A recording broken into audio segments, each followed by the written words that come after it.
Halo bos, saya ketemu lagi di channel Cerita Tani. Gimana kabarnya? Ada sebuah unsur hara yang mampu meningkatkan kualitas hasil panen. Buah cabai menjadi lebih keras sehingga tahan pengiriman. Daun manis menjadi lebih manis dan lebih tahan simpan. Batang tanaman lebih kokoh sehingga tidak mudah roboh. Inilah unsur hara kalium. Seperti apa fakta menariknya? Yuk kita bahas.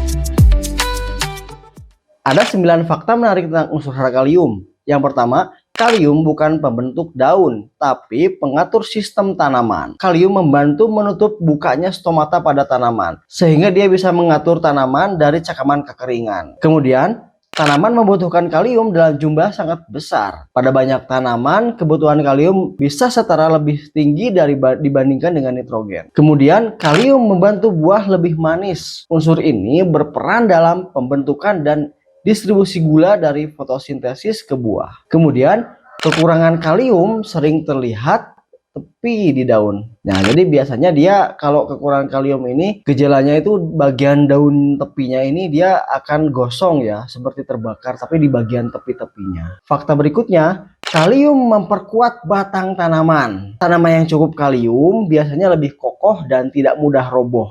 Nah, ini yang tadi kita sebut di awal ya. Kalium meningkatkan ketahanan penyakit. Tanaman dengan kalium tinggi cenderung lebih tahan terhadap stres dan serangan dari patogen-patogen penyakit. Kemudian, kalium tidak menjadi bagian dari struktur tanaman. Biasanya dia tidak berbentuk bahan organik ya. Biasanya dalam bentuk mineral K. Mineral K ini mengatur sistem sirkulasi hidup tanaman. Jadi bisa membantu dalam siklus tadi ya, buka tutup stomata, kemudian bisa juga dalam bentuk transportasi gula untuk disebar ke seluruh tubuh. Sebagian besar kalium berasal dari tambang garam purba. Nah, ini juga hampir sama seperti fosfat kemarin ya, dia harus ditambang. Nah, bedanya kalium ini ditambang dari tambang garam purba, biasanya dari endapan-endapan laut, endapan-endapan garam laut yang sudah mengendap ribuan tahun yang lalu ya. Kemudian, kalium membantu efisiensi penggunaan air. Karena mengatur stomata, tanaman dapat mengurangi kehilangan dari air berlebihan. Jadi biasanya karena dia mengatur sistem ya, salah satunya tadi membuka tutupnya stomata sehingga air bisa diatur dengan ketersediaan kalium ya, sehingga tanaman bisa lebih tahan dari cekaman cuaca ekstrim serta patogen-patogen yang bisa merusak sirkulasi atau jaringan tanaman. Setelah itu kita akan bahas lebih lanjut tentang kalium mulai dari definisi dan sejarahnya. Secara terminologi, nama kalium berasal dari bahasa Latin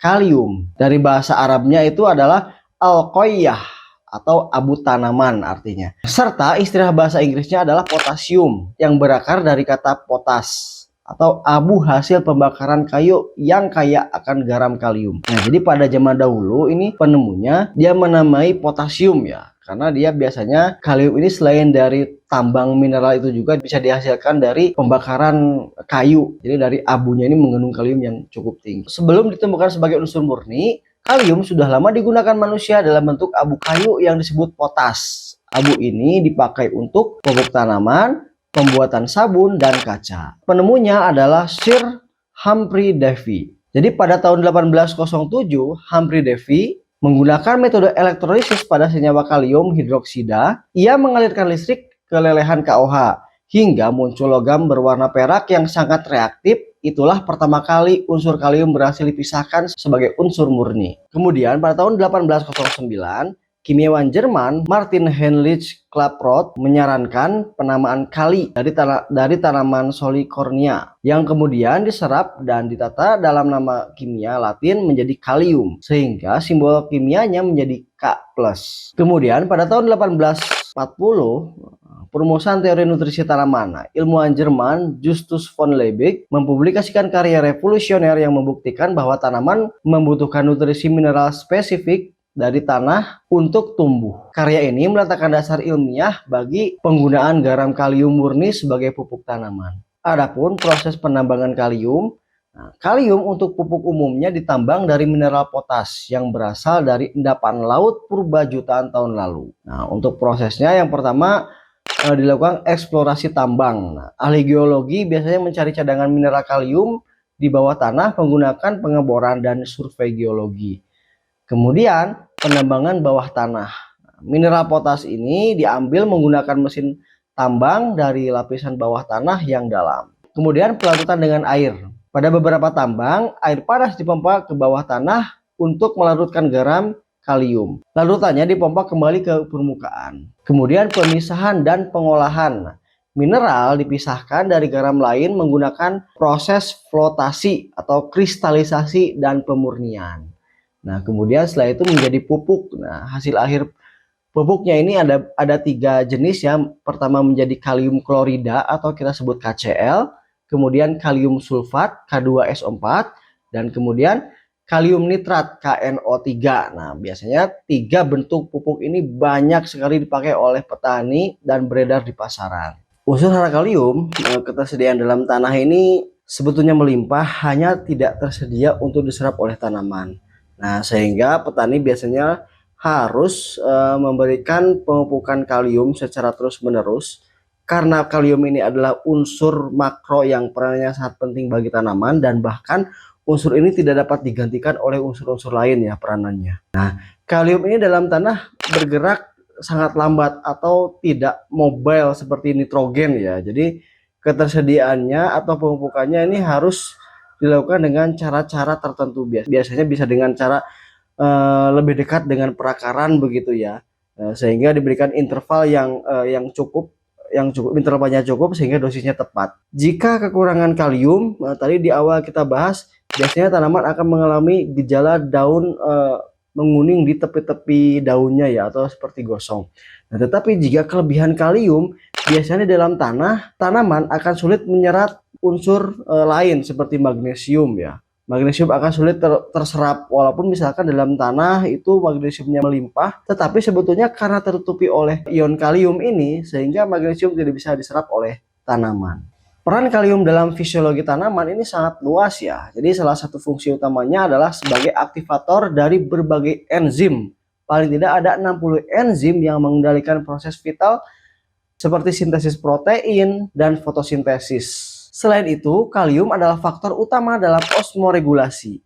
Ia mengontrol turgor sel, nah yang secara langsung mengatur pembukaan dan menutup stomata atau pori-pori daun untuk penukaran gas dan efisiensi penggunaan air. Lebih jauh lagi, kalium berperan krusial dalam mekanisme pertahanan tanaman. Ketika tanaman mencapai cakaman abiotik seperti kekeringan, suhu tinggi ekstrim, kalium membantu menjaga keseimbangan energi dan mengurangi akumulasi senyawa beracun. Ia juga meningkatkan ketahanan terhadap serangan hama dan penyakit serta memperkuat dinding sel dan mengoptimalkan metabolisme tanaman. Kalium menggerakkan energi dalam bentuk ATP untuk memuat gula ke dalam pembuluh plom sehingga menentukan bobot dan ukuran hasil panen. Oleh karena itu, kalium sering dijuluki sebagai unsur kualitas. Nah, ini yang sering kita sebut ya, banyak kalium ini sebagai peranannya sebagai unsur kualitas karena menentukan kualitas hasil panen.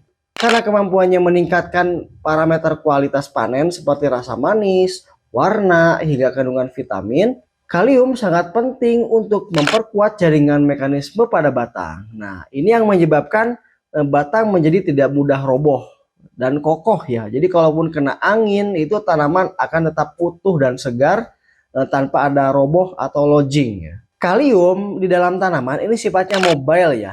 Jadi biasanya jika tanaman ini masuk ke fase generatif, biasanya bagian daun tua yang ada di bawah, ketika daunnya ini sudah mencapai fase-fase akan mati, nah kalium ini akan ditranslokasikan atau dipindahkan ke tunas-tunas muda ya, atau di daun-daun muda, atau di pengisian biji atau buah. Ketika daun ini dipindahkan kalium dalam daun dipindahkan ke bagian-bagian lain, nanti daun akan gugur secara otomatis. Nah, sehingga para bose biasanya ada baiknya ketika tanaman masuk ke fase generatif, daun-daun yang tua di dalam tanaman ini sebaiknya tetap dipertahankan ya, karena di situ ada kandungan unsur kalium yang akan ditranslokasikan oleh tanaman, diangkut ke beberapa jaringan tanaman ya, diangkut ke beberapa bagian tanaman seperti buah untuk memasakkan buah, serta untuk pembentukan tunas baru biasanya seperti itu. Kemudian bagaimana jika kalium mengalami overdosis?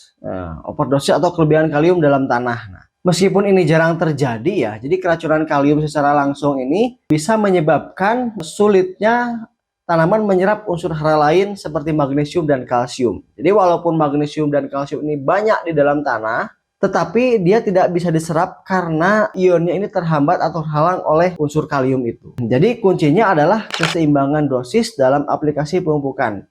Sehingga ini akan menentukan kualitas dari hasil tanaman. Oke bosnya, itu dulu tentang pembahasan unsur hara kalium. Jika para bosnya ada pertanyaan atau tambahan tentang informasi tentang kalium, bisa tulis di kolom komentar sebanyak-banyaknya ya. Terima kasih para bosnya yang udah support channel ini dan yang udah nonton. Terima kasih banyak. Sekian dulu dari saya dan saya tutup dengan wassalamualaikum warahmatullahi wabarakatuh.